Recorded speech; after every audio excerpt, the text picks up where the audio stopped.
What is good, everyone? This is your host, Deanna Kuempel with Label Free Podcast. To live your best life, you must live label free. Please don't forget to subscribe, like, and comment.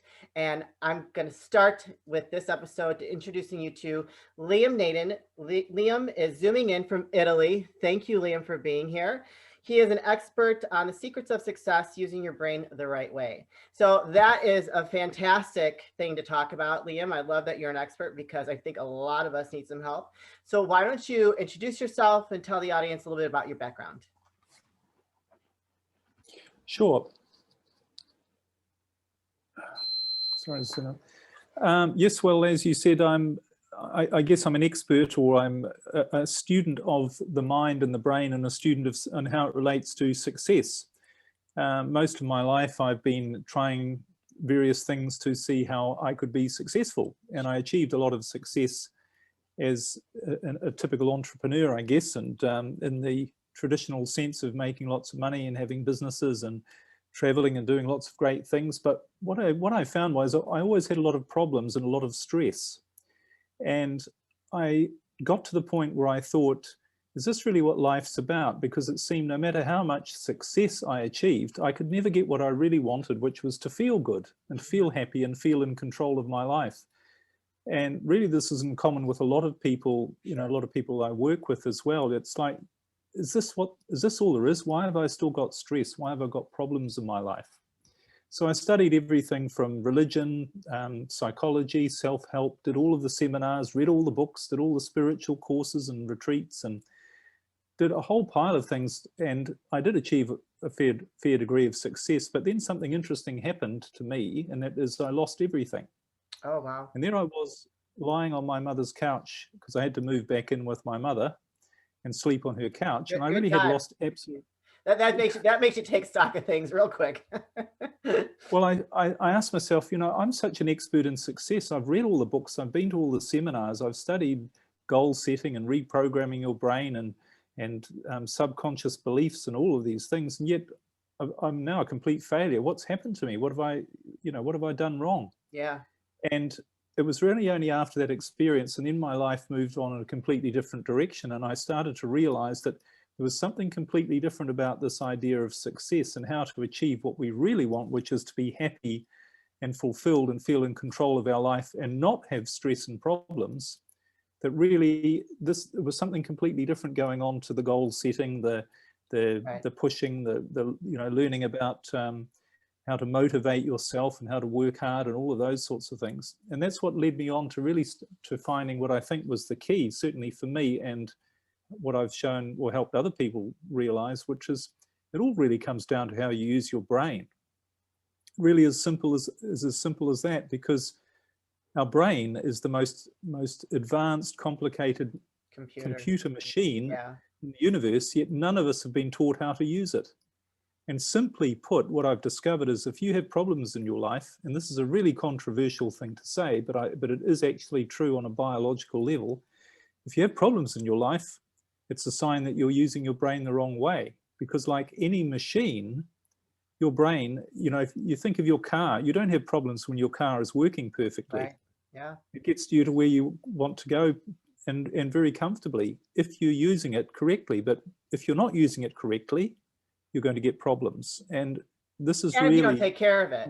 I mean, I think that this is very fascinating what you're talking about, because I totally agree with that we don't know how to tap into how powerful our brains really is. Oh, absolutely. Yeah. And we've been led completely down the wrong path in so much of, how to make life work. And that's the cause of all of our stress and problems. We're not naturally designed. If you look at the whole of nature, if you really look at the natural world, and again, this is something people might want to take on board as an idea and then go out and with an open mind, see if it's actually true, because it is. If you look in nature, there are no problems. There's no stress. There's an absolutely perfect flow. If you look at a bird or an insect or any creature that's not affected by man, if you look at them, they live their life perfectly. And sure, there's life and death, there's growth and decay, right, but there's not really stress and problems. And it's because nature has a system which is designed to keep everything moving in the right direction and flowing perfectly. Right. And we as humans, when we forget how to use our brain the right way, how to use our natural resources the right way, that's when we disrupt the flow for ourselves. So what was your aha moment? So you say you lost everything. Actually, I think you said that you lost everything twice in your bio. Is that correct? Well, the first time wasn't quite so bad, but yeah. It got progressively worse the next it wasn't time. quite everything. Yeah, I didn't learn the lessons the first time round, so I really got them the second time. Hey man, sometimes it's like when it's time for you to learn a lesson. If you didn't learn it the first time, it's coming for you. So that was your aha moment the second time, being on your mother's couch and just like, what the hell happened to my life? Yeah, and what I realized what happened after that was, I think you get to a point when you face a real crisis where you decide, or where you literally give up and you say, this is too hard, I give up, I don't know what to do. I'm just going to stop fighting and stop trying, you know. Sure. And I'm not talking about getting depressed, and where you get to a stage of letting go and trusting that, you know, this can't get any worse, something's just going to show up. And funnily enough, we probably haven't got time to go into great detail, but I actually have a podcast where I talk about this, called Using Your Brain for Success. But really what happens when you do that, when you decide that you're not going to keep pushing and struggling and trying and working, what you actually do is you activate a different part of your brain. And that's the creative part of your brain that actually starts to do the work and lead your life in a different direction. So just really quick. So let me just clarify. You say once you surrender to like what the unknown and just rely on what the universe has in store for you, that is, you're allowing your brain to tap into a more powerful resource. Is that what you're trying to say? Yeah, okay. Exactly. But the interesting thing is, you know, spirituality and religion, and a lot of people talk about this in exactly the way you described it. But the really interesting thing is there's a physical mechanism in your brain that actually controls all of this. It's not just a theoretical idea or a nice philosophical idea. It's a biological mechanism for how it actually works. And I think most of the teachers throughout history, through religion and spirituality, and in all cultures, they have all taught you need to have faith, you need to trust, you need to believe. And what they're really saying in all of those things is you need to start using your brain the right way, the way it's designed, where you're not struggling, you're not fighting, you're not trying to work things out and make things happen. You're actually allowing the infinite part of your brain to do the job for you. And the best example of that is if you really think about your own life, and people listening or watching, if they think about the main thing, the real life-changing events that have happened in your life. They're never the things you planned in advance. No, definitely not. You know, they're like, whoa, where did that come from? How did I meet that person who became my husband or my wife, for instance? You don't plan these things in advance. And that's because there's a different part of your brain that's actually creating your life while you're struggling away trying to figure it all out. It's not your thinking brain that does the job. So when you realize that actually thinking gets in the way. Yeah. It gets in the way of your life. I would totally agree. And I'm going to ask you a question here, but I'm going to share something with you. So I'm actually at that point right now where I was working for, corporate America, and I lost my job through the COVID nonsense. And I just decided that I'm going to surrender to the unknown, and I'm just going to have complete faith that whatever's meant for me is coming for me, because I don't want to be unhappy. Like I'm in so much peace and joy in my life that I don't want to be unhappy. And there are moments of stress, but as I've gone through this process, and as I've just completely relied on the universe and God and what I believe in spiritually, that more and more doors have been opening, more and more things have been coming my way. Is there a little bit of a struggle sometimes financially? Yes, absolutely. But what's happening over here completely outweighs this tangible idea of we need to have 9 to 5, this, that, the other thing, so it's like, it's very interesting what you're saying, because I'm experiencing that right now. So from someone that's been in my position, and I'm trying to use my brain a lot better, and I guess I'm on the right path. So you've done this, and so as you've done this and you've created more of your own reality, how has your life changed? Well, one thing I should say, I can tell you a bit about my life, but I think the important thing people need to really take on board is everybody has a completely unique life. And I think one of the things that attracted to me about your podcast and what you do is this whole idea of labels. Yeah. And so the biggest danger we all have is in comparing ourselves to others. So I could tell you about all the amazing things that have happened. Like I haven't lived anywhere for more than 10 years. We just travel where we want. Oh, that's awesome. We have a yacht. We did have a yacht until recently. We sailed around Europe for 5 years. And we've got a new boat under construction at the moment. And we, you know, and things just show, we never plan where we're going to go. Things just show up at a moment's notice. So, but that's my life as a nomad, and with a partner who, you know, we have an amazing relationship, but that's my path. But the thing that people need to realize is if you actually do let go, you see, the thing is physically within every cell of your body, you have this thing called DNA. Yeah. And DNA is nothing more than a blueprint of who you are. And it holds every strand of DNA, and every cell has more than 250 million pieces of information about you. But you are completely unique, and your life path and your life blueprint is completely unique to everybody else. But the only way you will ever realize and experience what your true life path actually is, what all those 250 million pieces of information are trying to draw out of you, the only way you'll do that is if you allow your brain, which is the machine, you allow your brain, the infinite power of your brain, to actually do its job to bring out your unique DNA. Okay. So, and how does one do that? Well, you have to recognize, again, it's slightly technical, but on a simple level, we actually have 4 parts to our brain, but we have 2 emotional states.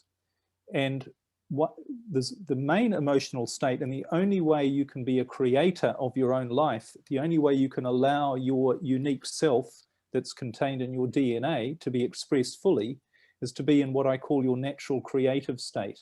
And this is where a part of your brain called your creative brain, and there's it's been located in a couple of places. One's the pineal gland. Okay. Another part is called the basal forebrain, just for people who like a bit of technical jargon to prove that it's true, but these are physically located in your brain. And this is the center that brings you creativity, intuition, gut feelings, new ideas, and also brings you synchronicities and people who show up in unexpected ways. So it's all this brain power that's bringing out your unique life path, and you don't know where that's going to go. You know, for me, it was end up homeless, and then, you know, a few years later, sailing around the world.